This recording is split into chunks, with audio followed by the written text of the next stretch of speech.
So the light's really starting to fade now, starting to look a little bit eerie, but we're in this now, so let's just crack on.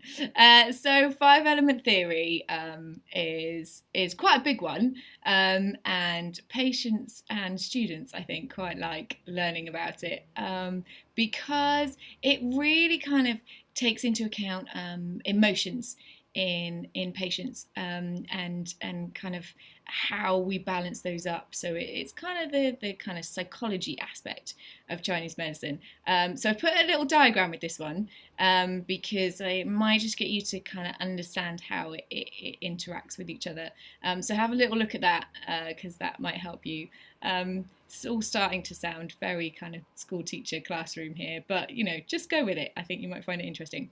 So five element theory. So you've got your fire, earth, metal, water, and wood elements. You have organs that go with those elements. So fire, you have your heart, small intestine. So this is how we sort of compartmentalize kind of organs, and which organs are out of balance. So we put them within these elements. So if you look at the arrows around the outside, so you've got your fire, then you've got that arrow leading to earth, and so on.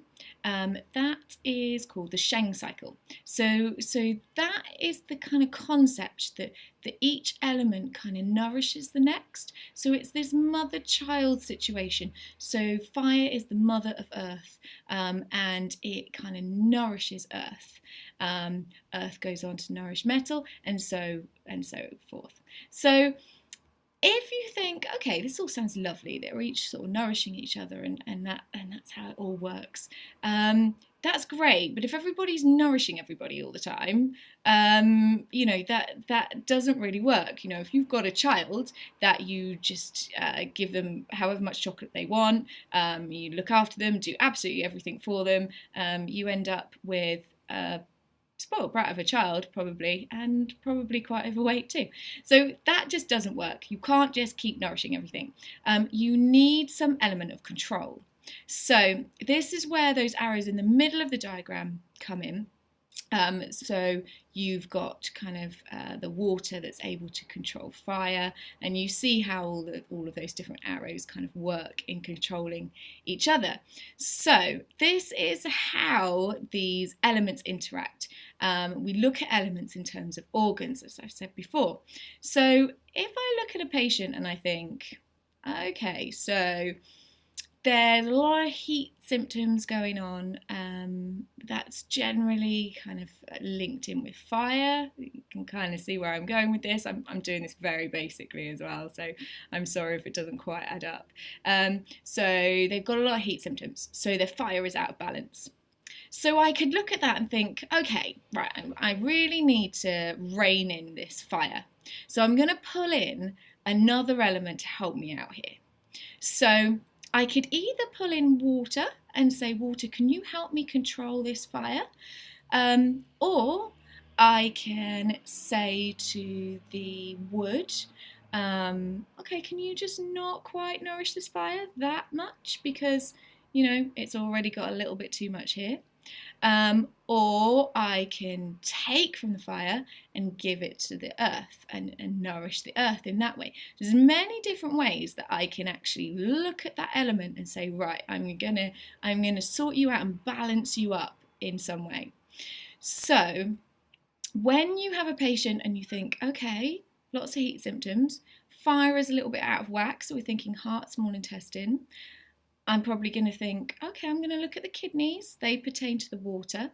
I'm going to treat the kidneys. That is then going to keep that fire in check. So there's all these different ways that an acupuncturist can kind of figure out how we're going to really balance out this system, because we want the same amount of energy in every organ. That's how we get a full sort of global balance within a patient, is to make sure that every single organ has exactly the same amount of energy. That's how they work together.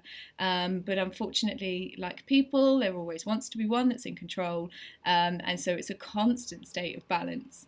How an acupuncturist can also figure out which element somebody is always going to be weaker in. There's this idea that we all sort of constitutionally are weaker in one element. So an acupuncturist is often taught sort of how to face read, and how to understand which emotion they're kind of struggling with too. So sometimes acupuncturists will ask sort of some fairly odd questions, which I think just builds into this myth that we're all a little bit strange. But there's usually a reason as to why we're asking these sort of slightly odd questions. But a good acupuncturist will be able to kind of figure out which element is out of whack without needing to kind of question them too much. Usually it's kind of written all over their faces. So once you've been practicing for a while, that's another kind of diagnostic you can use. So that's 5-element theory, kind of really at its most basic, but it's just one other way of explaining how we diagnose a patient and how we get from the patient walking into the room to that final point prescription. Okay, so the next thing we're going to talk about is channel imbalance and pain, and how we explain that in Chinese medicine.